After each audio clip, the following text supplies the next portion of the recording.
Hello, friends. Welcome and namaste. And I know you all might be doing this anywhere around the world and at various times of day, but I just want to point out that one of the things I love about this practice and have come to love through the years, I didn't know this in the beginning by any means, is that the way that I do my physical postural practice, asana, can have a deeper effect than just like I'm getting a workout, right? It can really balance whatever is happening in the world around us and where our nature is where our nature is at the moment, right? It is incredibly dark out in the mornings when we're waking up here in the Pacific Northwest. And it has been really gray and kind of dull and wet because it's been raining and etc. And so as I move through the practice today, right, I'm going to actually encourage us to use a little bit of strength, try to build a little bit of heat, and do some movement, but not so much movement that we're just in that we're, mm,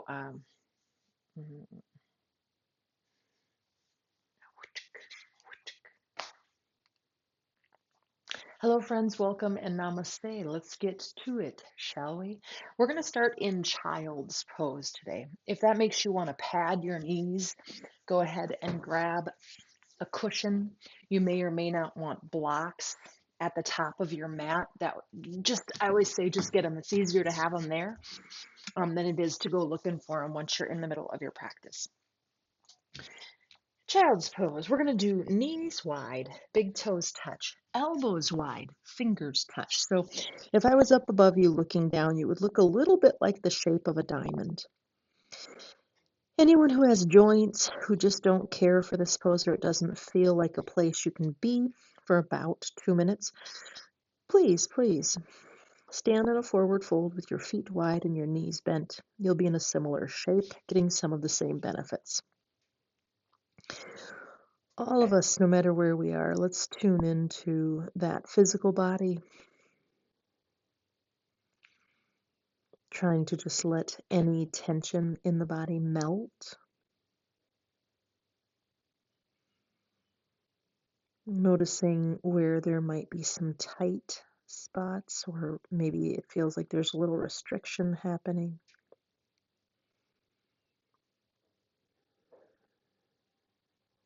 Tune into the breath. Last week, I brought in that Ujjayi. I've taught it before, and you can find, if you put in the search on my page, Victorious Breath or Ujjayi Breath, you can find that video. But it's that soft belly breath that we always do, right? And then we add on to it a layer of a slight restriction of the throat. When I work with kids, I call it the Darth Vader breath.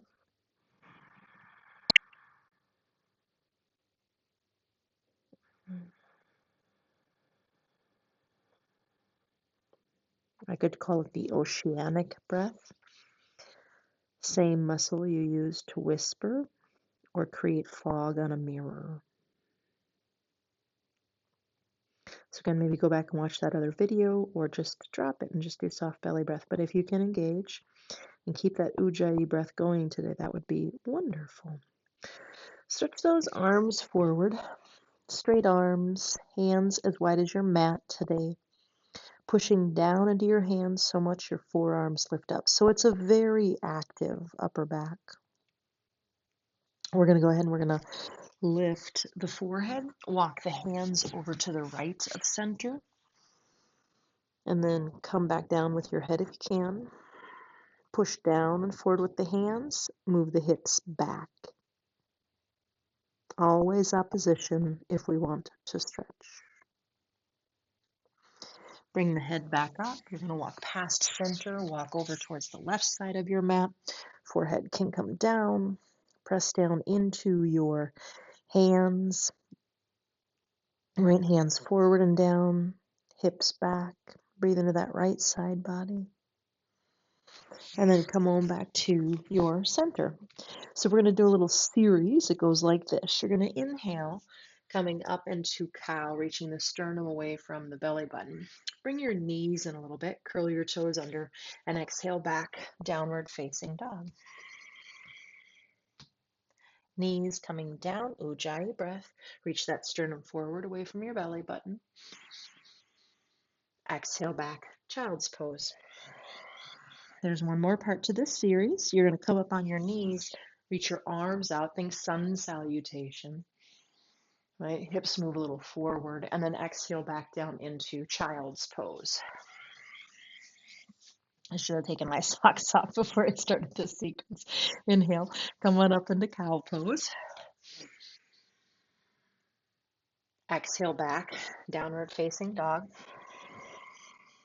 5 count inhale, 5 count inhale, exhale, something like that. Inhale, cow pose. Exhale, child's pose. So we actually end up moving pretty slow when we let that breath take its time, right? Inhale, coming up to kneeling. Try to embrace that. If you feel like you need to rush through this, exhale. I would dare say that's the counterculture taking over, right? Inhale, cow.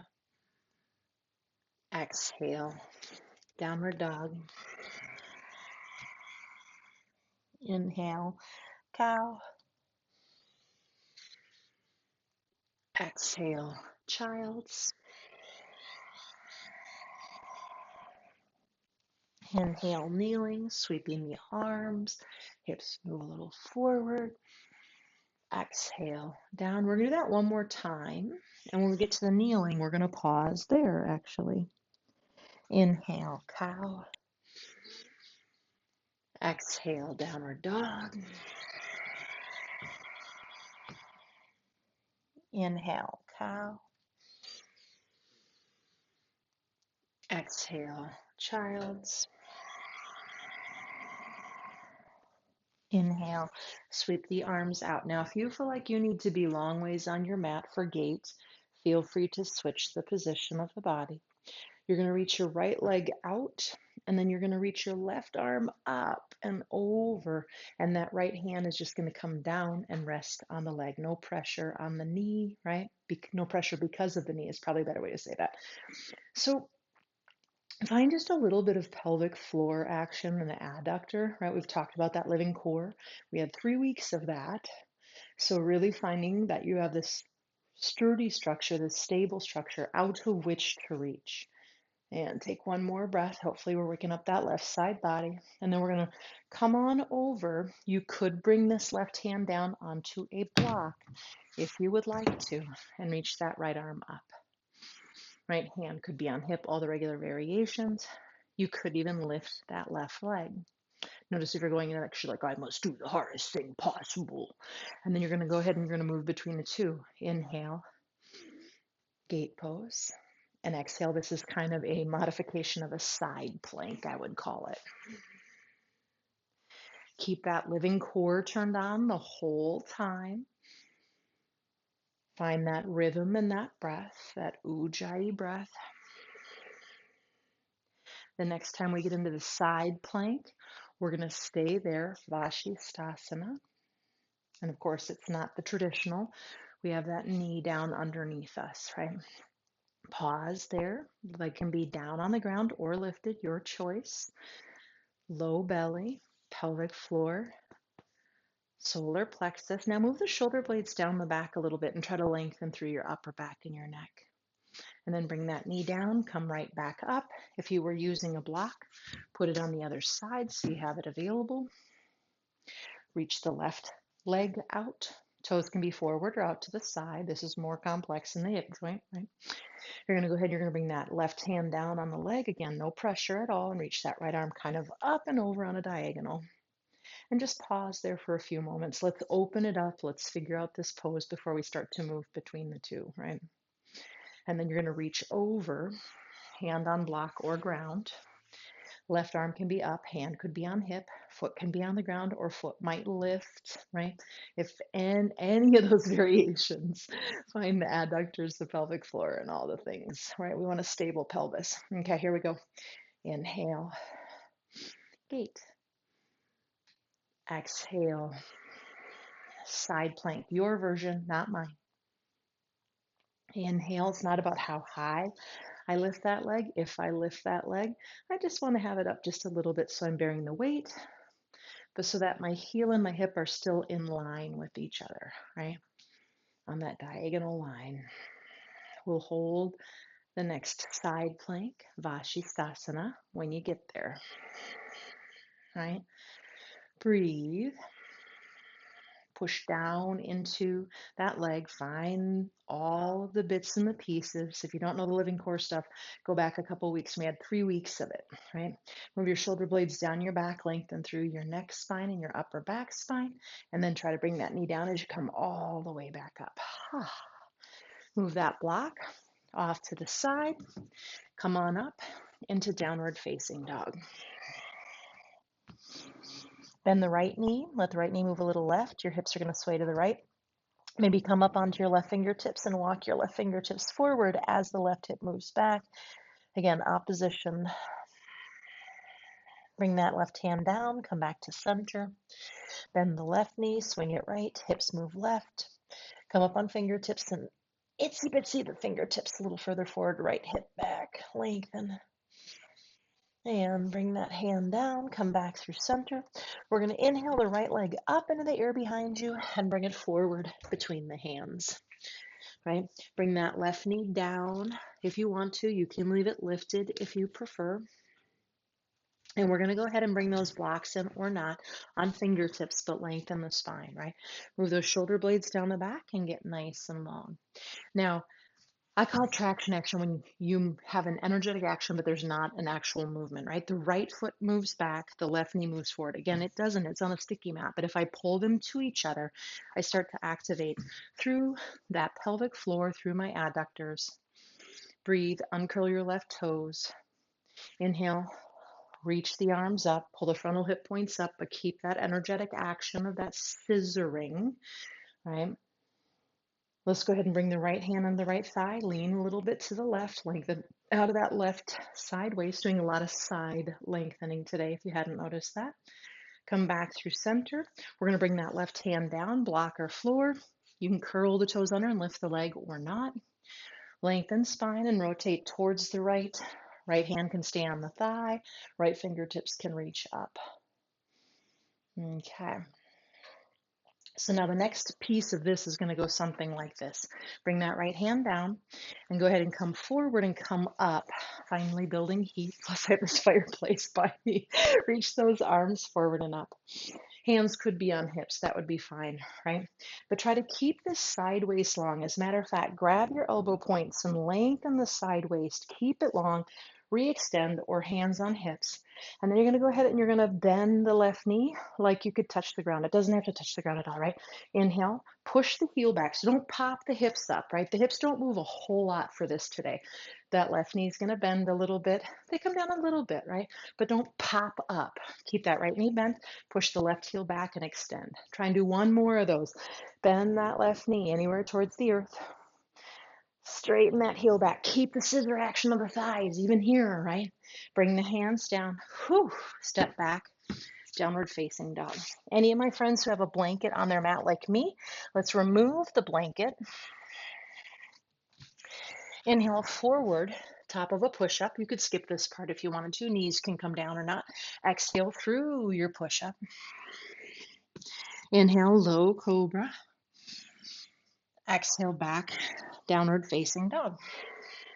Take your time. Ujjayi breath. Even out the inhales and the exhales. Inhale the left leg up into the air behind you. Bring it forward. That back knee can come down or not. Hands on fingertips or blocks so you can get the longest upper back and neck you can possibly find. That's the part we usually lose if our hands are on the ground for most bodies, proportion-wise, right? You can leave the toes down or not. Again, energetic action. Left heel reaches back. Right toes or knees slide forward. I could say scissor the thighs. It's all moving to the same thing, right? And then you're going to go ahead and you're going to inhale. Come on up. Modified crescent for anyone with a knee down. Crescent if your leg is up. Bring your left hand on your left thigh. Lean a little bit to the left. Lengthen out of that right side waist. Come back through center. Keep the right side waist long as you bring the right hand onto some surface. Maybe you curl the toes and lift the knee at this point, maybe not. Lengthen the spine and move into the twist, turning left. Hand can stay on thigh, left arm can reach up. Even here, the scissor action, right? We want to stabilize the pelvis for this whole series. Left heel pulls back, right toes pull forward, or I could think about my thighs scissoring to each other. Bring that hand down. You could bring that right knee down and just work a lunge. You could reach those arms forward and up with the leg lifted. Knee can be a little bit bent, that's fine. And again, I really want to get into this side waist length. So when your arms reach over, do it for a second, even if you're going to bring them to the hands on hips. Grab your elbow points, lengthen, right? Find all of that stability, still the scissor action happening. Maybe the arms extend. Maybe you stay on the elbows, maybe hands on hips. And then you're going to go ahead and you're going to start to drop the right knee down a little bit. Again, when you do this, don't pop the knee up and push the hips, right?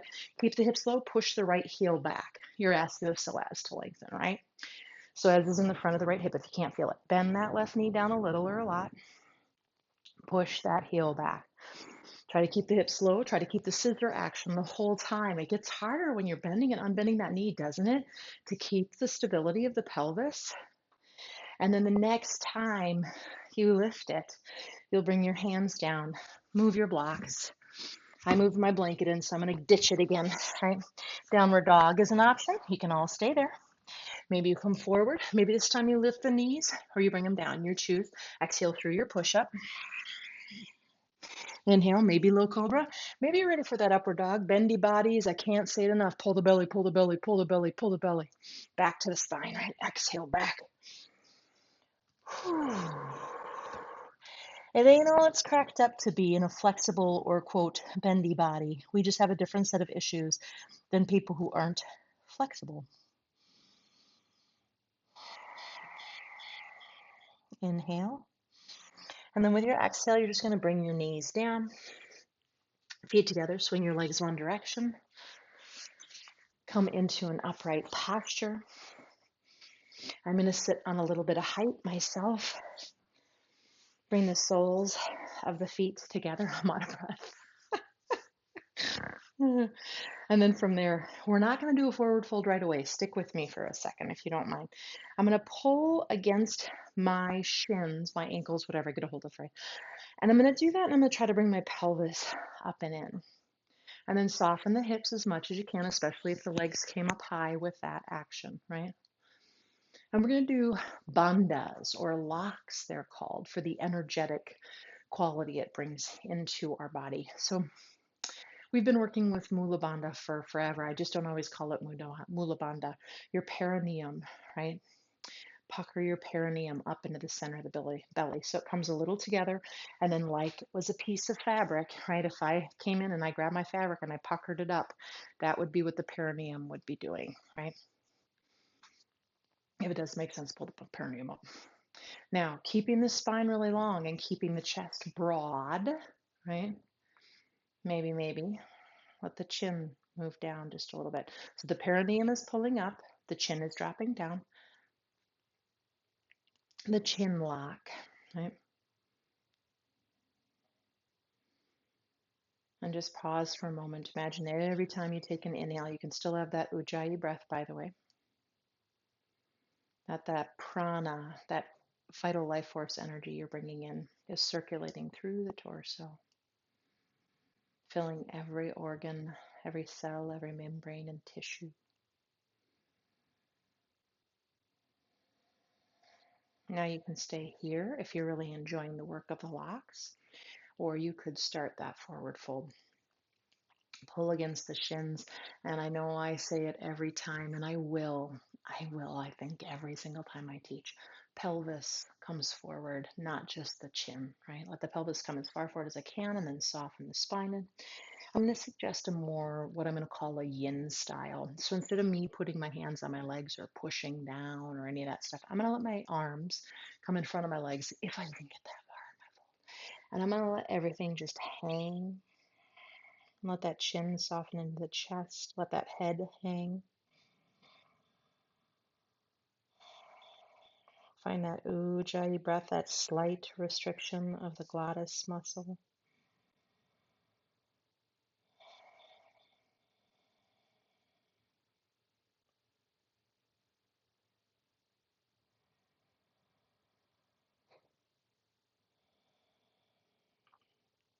Push the floor away, pull the belly up, come on up. Let those legs come on out in front of you. Let's work the legs at about 45, maybe 50%. So it doesn't have to be crazy pants, right? But have them working. Because if they're not working, the pelvis doesn't want to come up right. Bring your fingertips next to your side. For most bodies I've worked with anyway, right? Get nice and tall. There are always exceptions to everything I say. And again, think of your perineum pulling up, right? Right between your urogenitals and your anus. And keep the collarbone open. Let the chin gently drop down. Take 2 breaths here, ujjayi breaths. That restriction of the glottis muscle at the back of the throat. You can stay right here. You can sit up on height. You can bend the knees. If you're like, pelvis upright, you're kidding me, right? If you do go forward, I can't say it enough. If the pelvis goes back and your chin is the only thing that drops down, you're not really stretching the back of the legs. You're bulging your discs, right? Can do harm over time. I'm not trying to be an alarmist. For the most part, it will be just fine. But if I do it over and over, I could cause some issues, right? So I'm going to let my pelvis lead me in. Till my pelvis is like, that's as much as I got, man. Those hamstrings are tight. Okay, cool. Pardon me. I'm going to take out my microphone for a second. And then fold in. And again, I'm going to suggest the same style where we just have our arms either on our legs or even maybe next to our legs. And I'm not pulling with my arms, right? I'm just letting the body be weight. Chin gently towards chest, head is weight, the shoulders are weight, that whole upper torso is.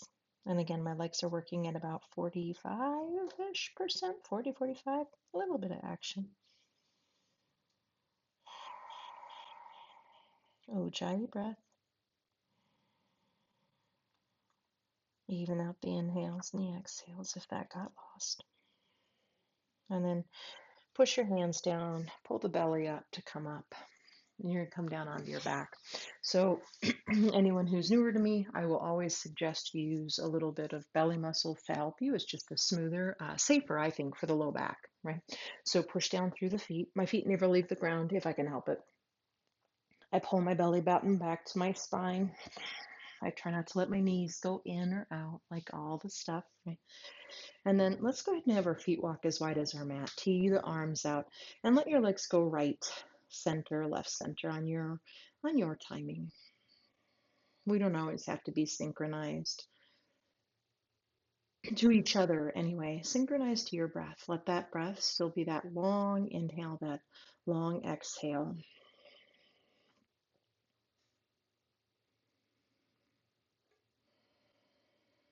And then when you feel complete with that, you'll come back to center.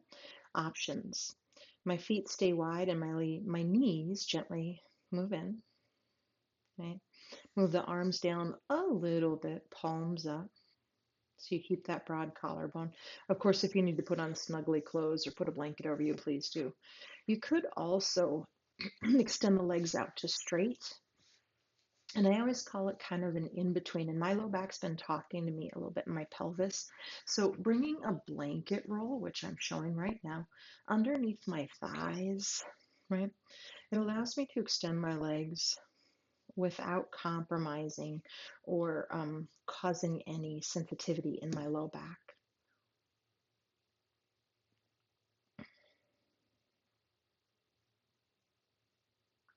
Soften the muscles of the face, shoulders, arms, hands and fingers, neck and throat, upper torso, middle torso, lower torso, pelvis. Soften the hips from the inside out and legs all the way down to the feet and the toes.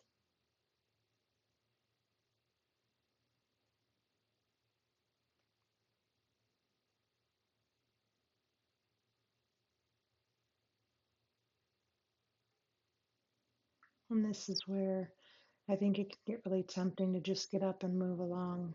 you've done the practice, right? The work part of it. But this is actually considered the most important pose of the postural practice in many schools.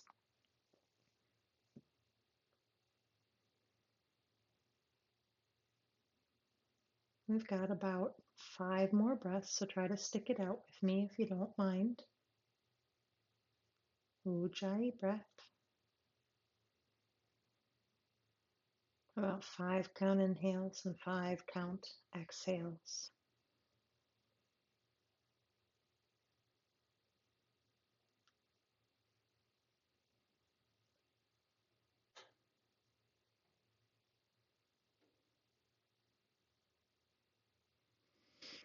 And let's go ahead, and if you want to reach your arms overhead like you're getting out of bed for the second time, please do.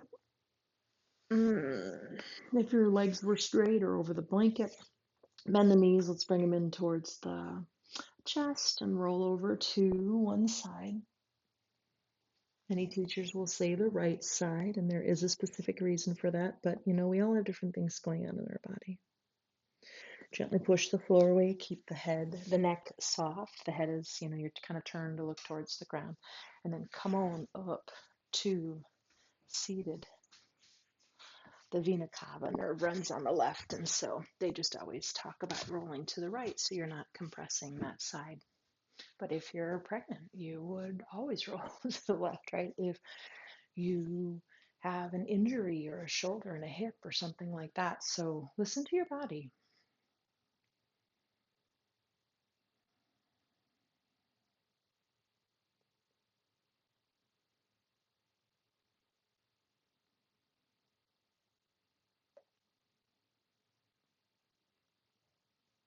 Bring your hands together in front of your chest, inhale.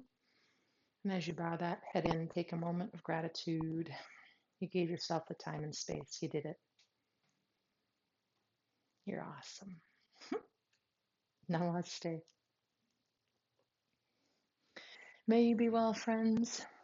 And it is the week of Thanksgiving here in the United States. And evidently, we just have one day we need to be grateful. But I believe in practicing gratitude every single day. And that way, when the big stuff comes and we're a little overwhelmed, right? Hopefully, that practice can come in without us having to effort. So may we be grateful every day.